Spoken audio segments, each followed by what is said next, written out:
2022 was one crazy year for the Fire Emblem Heroes meta.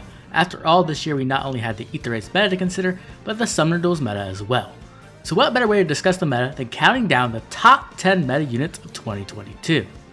Now, just to be clear, these are the heroes who had the largest impact on the Itfailed and Summoner Duels meta. If you don't know what the meta is or how heroes become meta, then check out my video on that topic. I'll leave a link in the description down below. One final thing to mention before we start is that this will not include several of the newest heroes such as Emblem, Legendary Veronica, or Legendary Shez, as these heroes are so new we haven't seen their full impact on the meta yet. But I do expect them to be quite high on next year's list. Now let's get started with number 10. Number 10. At number 10 we have last year's defending champion and his dragon counterpart, Brave Hector and Ascended Athune. With the introduction of Summoner Duels, Brave Hector and his eventual counterpart quickly became the bar by which every team must be tested. If you couldn't kill Brave Hector or Ascended Athune, you weren't winning in Summoner Duels. It was just that simple. Brave Hector continued to dominate as the #1 save in the game alongside Athune in both Itfailed and Summoner Duels. Only heroes like Halloween Myrrh could really fulfill the same role until we got more far save options about halfway through the year, with Shells were fine, some were Elgard, and Mufasa's were fine as well. While the end of the year was full of save alternatives, the first half of the year absolutely belonged to Hector and Athune. Number 9. Coming in at number 9 is the one and only Asker. Asker showed up and awed all of us with not only his amazing appearance, but his absolute power in both Itfailed and Summoner Duels. In Itfailed, Asker easily became one of the best light mythics who could not only take a hit, but more importantly offer invaluable support. Asker made it easier than ever to make every hero into a Gale Force unit, and on the other hand, in Summoner Duels, Asker became a linchpin for many teams. Not only could he act as a valuable frontliner who was difficult to kill due to his flat damage reduction, but he also offered cooldown for the entire team due to his amazing preference skill Open Domain. The introduction of Asker is one of the pivotal moments that has moved the meta more and more towards big specials and AoEs, which dominate the current meta still. Number 8. Our first duo of the year, Duo Dagger, lands at number 8. Duo Dagger was one of the most dominant heroes when she arrived, and it's no surprise when you consider not only is she a powerful combat hero, but she is also a blessable pathfinder, which means she can be used in any season of Itfailed. This allowed defenses to become even more mobile, but Duo Dagger's real impact came in the form of her duo skill, which granted +6 to all stats and pathfinder to all allies within 5 rows and 5 columns. This meant in Summoner Duels, it was easy to make a Congo line of death and rush down your opponent before they could even get a chance to respond. And with some help from Kanto, you could even retreat all the way back to safety. Duo Dagger quickly became one of the most dominant heroes in Summoner Duels. The other thing that helped her performance was her favorable matchup against Brave Hector and Ascended Athune, which forced them to abandon distant counter completely and move to a distant defense 4 build. If this was a different year, Duo Dagger could easily have been much higher on this list, but instead she'll end up at number 8. Number 7. After years of waiting, the Shadow Dragon himself finally arrived and lands at number 7 on our list. Medius is one hell of a mythic, and he came to shut down all the nonsense going on in Itfailed and Summoner Duels. In Itfailed, instead of warping the meta, Medius came to reinforce the Catchery Ball defense. Catchery Balls at the time had a major weakness to bolt towers and sometimes their own bolt traps as well. The team's low threat range meant it was easy to wait until turn 3 and then wipe them out completely. But Medius put an end to all of that with his powerful On Guard effect that disables out of combat damage. If that wasn't enough though, Medius also acted as a perfect frontliner who was difficult to take down due to his ridiculous damage reduction. Now let's not forget Medius' impact in Summoner Duels. While Medius himself isn't the best SD hero, the skill he introduced, Kanto Control, has forever changed the Summoner Duels meta. Until this point, the meta was dominated by Kanto heroes who could come in, destroy a target, and then escape to safety. And this playstyle was even encouraged by heroes like Duo Dagger. But Kanto Control put a complete stop to that.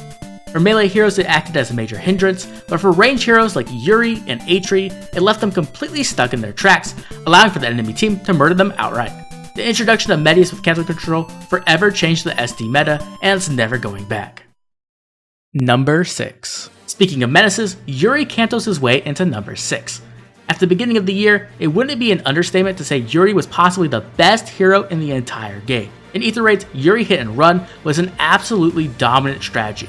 With a pre-charged AoE, Yuri could kill almost any far safe tank while canceling away to safety. And thanks to the same defense, he could even snipe 2 targets quite easily. And in Summoner Duels, Yuri was a complete monster. He could easily threaten half the entire map and if a hero stepped out of line, he could absolutely destroy them and then escape to safety of his own Farsaver. Yuri's power is mostly due to his insane mobility, but it wouldn't be fair to not bring up foul play that allowed Yuri to have amazing positional support as well, and also has easy access to the powerful lethality special. Yuri was one of the major reasons that Hardy Fighter became necessary for all far saves in Summoner duels. In fact, saves even had to switch over to stance 3 skills because they needed guard to deny Yuri his lethality procs. Now you may be thinking, if Yuri was this dominant, why isn't he higher on the list? And the reason for that is because Yuri got slapped in the face with not 1, not 2, but 3 indirect nerfs.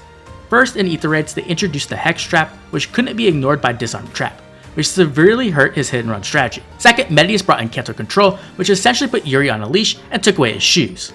And then lastly, number 5 on our list showed up to kick him while he was down. Number 5. That's right, at number 5 we have our Summer Goddess Duo Thor. Before, Reeve was a soft counter to heroes like Yuri or Brave Alm with his stall status, but Duo Thor showed up, kicked Reeve in the nuts, and stole his job. While Reeve could offer some minor support outside of stall, Thor is the full package. Duo Thor offered stall, special acceleration through World Breaker, the ultimate denial effect via her duo skill, and living up to her art, a new debuff called Exposure that could offer 10 true damage per hit. That's not even discussing how good she can be in combat with her easy access to AoE specials. In Ether Raids, Thor became a powerful support for both Ether Raids offense and defense, but in Summoner duels, she completely warped the meta. In fact, if this was a purely SD top 10, she'd be much higher. After all, Thor quickly became the bully of Summoner duels. You want to have fun with Yuri running around? Well, it just became much more difficult. Want to use Duo Dagger's skill to make a fun Congo line? Thor instantly turns it off with her Duo skill. And you better hope you were in the cardinal direction, or you're getting a serving of gravity too. Thor quickly became the no button in Summoner duels, and not only that, she could easily carve through many popular save tanks thanks to her massive attack stat and AoEs. Duo Thor's introduction clearly marked a new era for Summoner duels. Number 4. It's not often that a hero stays at the top of the meta for 2 years in a row, but Bryocatcher does just that and is our number 4. When the movement meta died, Bryocatcher was there to take over, and Catch Your Balls quickly became the most dominant defense in all of Ether Raids. Catch Your Balls have continued to be the dominant defense throughout the year, even though there was a major counter introduced in the Anima season. Catcher has proven to be the great equalizer, offering a ton of power to any hero via triangle attack. This was especially true in Summoner duels. Bryocatcher quickly became one of the most powerful supports in that game mode. First, because of the immense prevalence of far save tanks in every single match. A player needed to be able to kill the save tank in order to win, in most situations, and Catcher offered just the power needed. But that would be only telling half the story. After all, Catcher also offered ridiculous mobility due to her orders buff that let her allies teleport. Not only does it allow for much more cohesive openings, but it also made it much easier to carry around a slow, far save armor you desperately needed. Now, as amazing as Bryocatcher was throughout the year, there was one hero who rained on her parade. Number 3. Of course, at number 3 is the Saint Elamine herself. Elamine arrived at the beginning of 2022 and quickly proved her dominance with her over-the-top power. False Start was one hell of an effect that could shut down any at start turn of effect. This meant Times Pulse, Infantry Pulse, additional movement effects, but most importantly, Triangle Attack. Elamine showed up to Asher season, planted her flag, and kicked Bryocatcher to the curb. While False Start was definitely Elamine's claim to fame, she's also just a much better flame, as she can offer damage reduction to allies within 2 spaces, while also buffing their defense and resistance too. While it seemed like Elamine would stay in her lane in Astra season, the introduction of Chaos season gave Elamine a whole nother season to run over.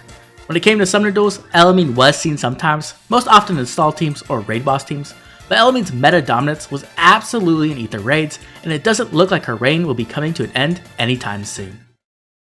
Number 2. At the beginning of the year, the community came together to help Seliph win Choose Your Legend 6. But be careful what you ask for, because Brave Seliph is one of the most disgustingly powerful heroes to ever be introduced into FEH.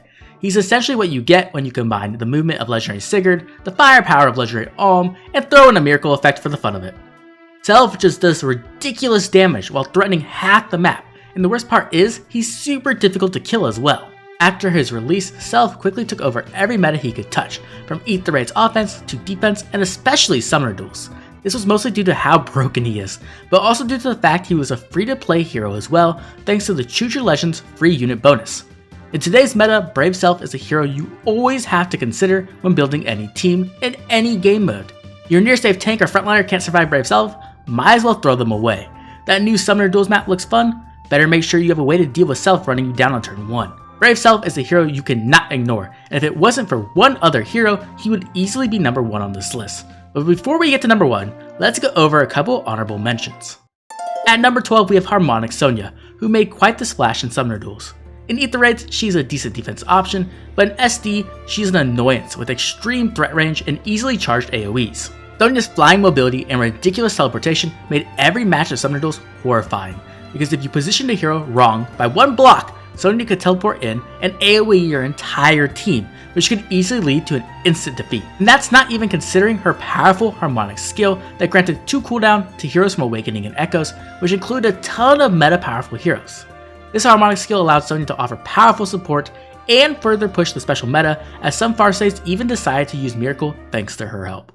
How could I have a list going over the meta and not include Summer Altina? Summer Ellegaard. Summer Ellegaard is easily one of the most powerful heroes in the game at the moment, but the reason she didn't make the top 10 is because she didn't necessarily change the meta in any way. Instead, she just performed extremely well in the existing meta. In Summoner Duels, Ellegaard became a great Farsave alternative to heroes like Brave Hector or Ascended Thune, though she did require quite a bit of investment. But in Ether Raids, Summer Ellegaard quickly became the best Gale Force hero in the entire game. Her ability to get 3 actions meant she could destroy half a defense by herself alone.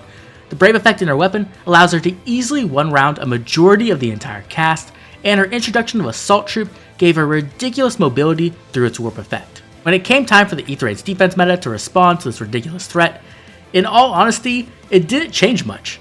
A majority of players just rolled over and accepted their defeats, though a few players did start running Deflect Melee on their near saves to hamper Summer Ellegaard a bit. Summer Ellegaard has thrived in the current meta, and I don't expect her to be leaving anytime soon. Well, at least until May when we get Bridal Ellegaard with her 4 actions, of course. Number 1. We have finally reached the number 1 meta hero of 2022, and who could it be other than Duo Chrom? Chrom has dominated the meta with a capital D since his arrival. The second he showed up, Ether Raids and Summoner Duels were never the same.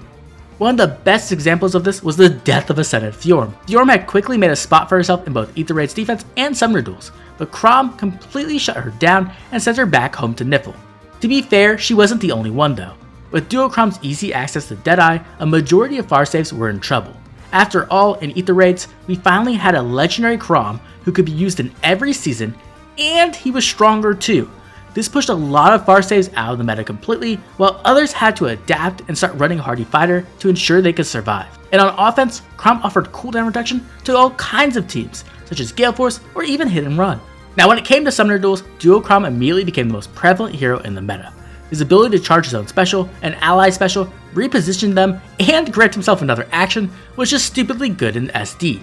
This was particularly relevant in SD due to the 6-turn action economy per turn, as it allowed Duo Chrom to stall for his team, and that's not even mentioning his duo skill. While it definitely isn't on the level of Duo Thors or Duo Daggers, it offered a powerful way to turn debuffs into a positive via the Grand Strategy Unity effect, and at the very worst it allowed Duo Chrom to stall for an additional turn. The entire Ether Raids and Summoner Duels meta have revolved around Duo Chrom since its introduction, and that makes Duo Chrom my number 1 meta hero of 2022.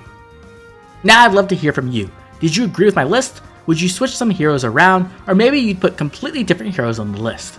Leave a comment down below letting me know who your top meta hero of the year was. And if you haven't yet, go check out Altina's Revenge, a cinematic showcase of Altina versus Feytubers. I promise you don't want to miss it.